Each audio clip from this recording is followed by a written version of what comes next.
Hello, my dear students. Today I am here to teach free radicals. I am going to make a short video on free radicals. Actually, what are free radicals? We know. Actually, in organic chemistry, some reaction intermediates like free radicals, carbocations, carbanions, benzene, nitrene, carbene play a very important role. So one of the important reaction intermediates is free radicals. Free radical is actually odd electronic species. Like you see, free radical formation takes place in homolytic fission or homolysis. What is homolysis? Homolysis is the process in which the two shared pair of electrons are equally shared to both the bonded atoms. I mean, this electron shifted to this atom, this electron is shifted to this atom. And this is represented by half arrow, not full arrow. Half arrow represents the migration or shifting of single electron. This is also called fish hook. Okay, whatever it may be its naming, but this is the correct presentation for homolytic fission. I mean shifting of single electron. I have taken a hypothetical compound Rx. X may be any group attached to alkyl group. In the presence of heat or light, this homolytic fission takes place. There are two electrons we know. So this electron shift towards this group or atom. If it is a halogen, then also it is correct. Generally, X is representation for halogen. And this electron shift towards this alkyl group. So now there is an odd electron on this alkyl group, and this is called alkyl free radical. Free radicals are actually neutral and paramagnetic species. These are neutral and paramagnetic. Why paramagnetic? Because of that single odd electron, that is also called unpaired electron. They possess some magnetic moment, we know. And generally, what are the favorable conditions for the formation of free radical? Heat, generally these will be given in the question. You don't need to mug up. Okay, no need to memorize strictly. Heat will be given, or light. Sometimes in place of light you will be given sunlight, okay, or UV light, like this. Whatever it may be, if light condition is given, that is favorable for homolytic fission. I mean free radical formation. And peroxide, very important one, because some examples are also there regarding peroxide in hydrocarbons, anti-Markovnikov rule. And non-polar solvents generally favor homolysis, because in polar solvents we know charge separation is possible. I mean charge separation or separation of species into cation and anion, that is more possible in case of polar solvent. So that's why non-polar solvents always favor homolysis, because in non-polar solvents there is no chance of charge separation. Okay, two species are formed without charge. They are neutral. Free radicals are neutral. So paramagnetic already I told you. So how many types of free radicals are there? I am taking an example of methyl bromide. Heat or light I have provided. Then this electron shift towards this bromine. Another electron shift towards methyl group. So I got one odd electron on methyl group and odd electron on bromine. Generally, if this odd electron is present on carbon of any alkyl group, then that is free radical. We saw free radical is exclusively or more oftenly we use this term for odd electrons on carbon atom. This is methyl group. So it is methyl free radical.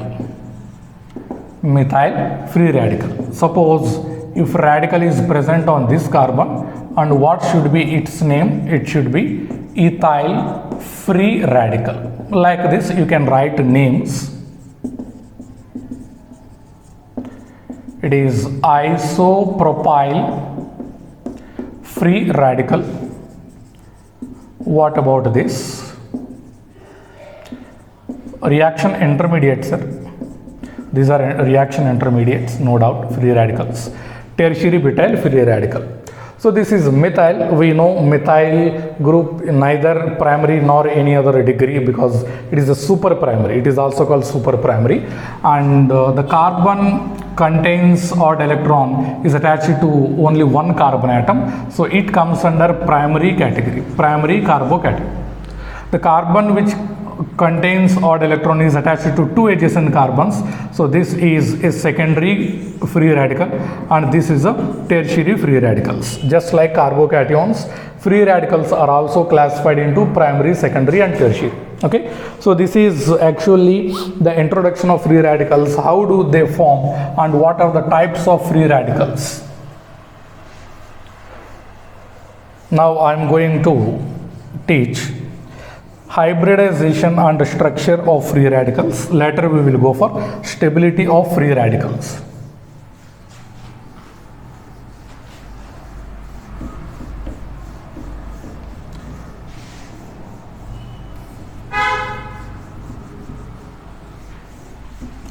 So well, now let's see hybridization and geometry. In free radicals, the very first free radical I am taking methyl free radical. Okay, actually methyl free radical, we know carbon is the central atom. It is attached to 3 hydrogen atoms like this in triangular planar fashion, and free radical is present like this. So 3 bond pairs are there. This odd electron is not considered as the lone pair. So simply 3 bond pairs means 3 electron pairs. The hybridization of central carbon is sp2. Okay, and when sp2 is there, then the geometry we know triangular planar geometry, triangular planar.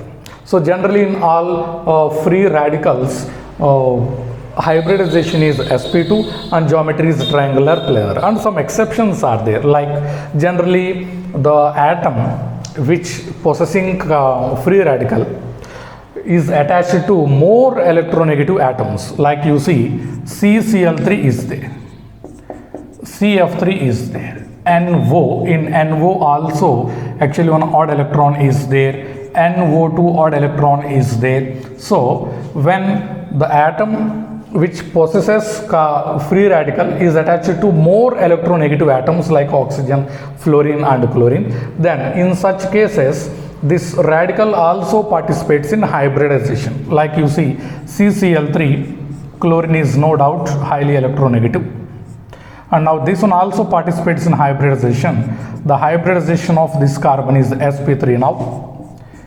Similarly in CF3, again this central carbon is sp3. So for this only the trick is, you see the side atom. If side atom is more electronegative like fluorine, oxygen, chlorine, then the central atom, or we say that the atom which possesses free radical also, I mean the free radical, this free radical also participates in hybridization. NO is there. This is from inorganic chemistry. Actually nitrogen has 5 valence electrons, 1, 2, 3, 4, 1 odd electron is there. This one also participates in hybridization. So 1 bond pair, 1 lone pair, and this one also participates in hybridization. Total 3 electron pairs. The hybridization of NO, nitrogen in NO must be sp2. And oxygen already there, 2 lone pairs, 1 bond pair, that should be sp2. Okay, 2 lone pairs, 1 bond pair. We know as per VSC PR theory, we have to treat double bond and triple bond as a single bond pair. Super pair, we also call it as super pair. Okay, so now odd electron is present here, 1, 2, and this also participates in hybridization. So that's why it is again sp2 hybridization. So if the side atom is more electronegative, in such cases the free electron also participates in hybridization. That's why CH3 is the triangular planar, but CCl3, CF3 are pyramidal. Because they behave like a 3 bond pair and 1 lone pair arrangement. So because of this they are pyramidal. So this is hybridization and structure based. And when it comes to stability of free radicals, what should we learn about free radicals stability? This is just like carbocations, sir, because carbocations are stabilized by hyperconjugation. So when it comes to stability of free radicals, stability of free radicals directly proportional to number of alpha hydrogen, means hyperconjugative structures. Hyperconjugative structures. We know more the number of alpha hydrogens and more the hyperconjugative structures. And similarly, stability directly proportional to plus R and minus R groups. The only exceptional case, because in carbocations and carbanions, if plus R groups increases the stability, minus R group decreases the stability. But only in case of free radicals, both plus R and minus R groups increase the stability of carbon free radicals. Okay, so let me take some examples of this. Methyl free radical, ethyl free radical, isopropyl, this is secondary free radical, tertiary butyl, tertiary butyl. So now you see carefully, in this there is no alpha hydrogen. The carbon which is attached to free radical carbon, odd carbon, this is alpha. So 2 alpha carbons, 3 alpha carbons, and no alpha carbon means 0 alpha hydrogen. 3 alpha hydrogen, 3 plus 3, 6 alpha hydrogen and 9 alpha hydrogen. Now you can guess the stability of these species. As per the hyperconjugation, we know stability is proportional to number of alpha hydrogens, and this one has 0, and tertiary butyl carbocation has 9 number of alpha hydrogens. That must be most stable. Okay, so this is about the hyperconjugative structures. But actually, what is hyperconjugation, sir? In hyperconjugation, which factor stabilizes carbocation and free radical? And there is separate video on hyperconjugation. These are applications of hyperconjugation. Suppose you are given species like this.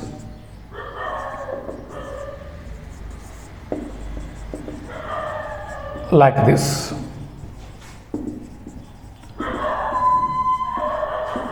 You are given 3 free radicals like this.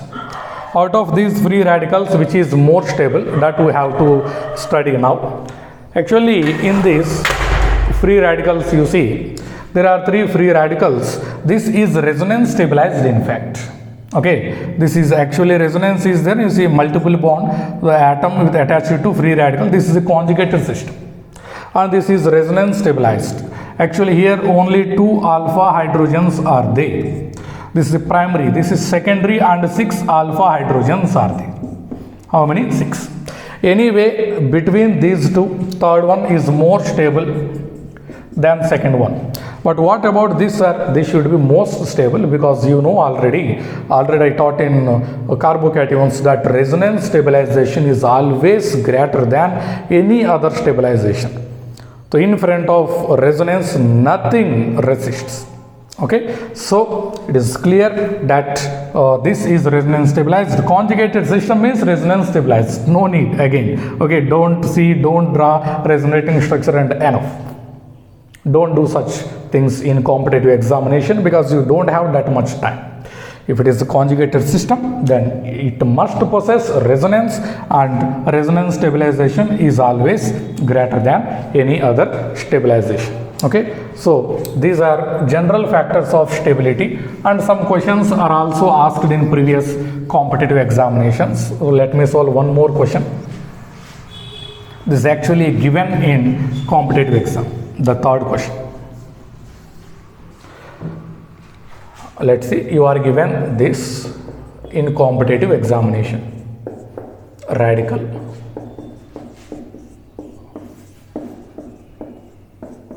like this. Okay, this one. So if you want to continue, then you can continue. All these are resonance stabilized. Next, tertiary alkyl group, tertiary butyl. Secondary one, primary, and methyl. Methyl always missed. You see, this actually, this is the decreasing order of stability of carbon free radicals. Carbon free radicals. Okay. Sir, this is tertiary, this is also tertiary, but why this is very much less stable than this? Because you see in this there are 3 benzene rings. How many? 3 benzene rings are there. So now the odd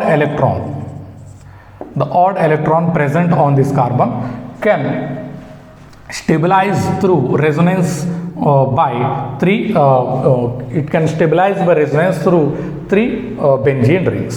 There are 3 benzene rings here, so it can stabilize by resonance through this ring and this ring. And in this only 2 rings are there. You see 2 benzene rings are there, so it can stabilize through 2 benzene rings. So extent of resonance decreases. Extent of resonance is somewhat even less than previous one. So more number of resonating structures are formed here than this, and here no resonance. In fact, all these are resonance stabilized, but this one is not resonance stabilized. This is stabilized by hyperconjugation. So already you know that the stability due to hyperconjugation or inductive effect, anything is always less than that due to resonance effect. Okay, so this is detailed information regarding stability of carbon free radicals. Okay, thank you for watching.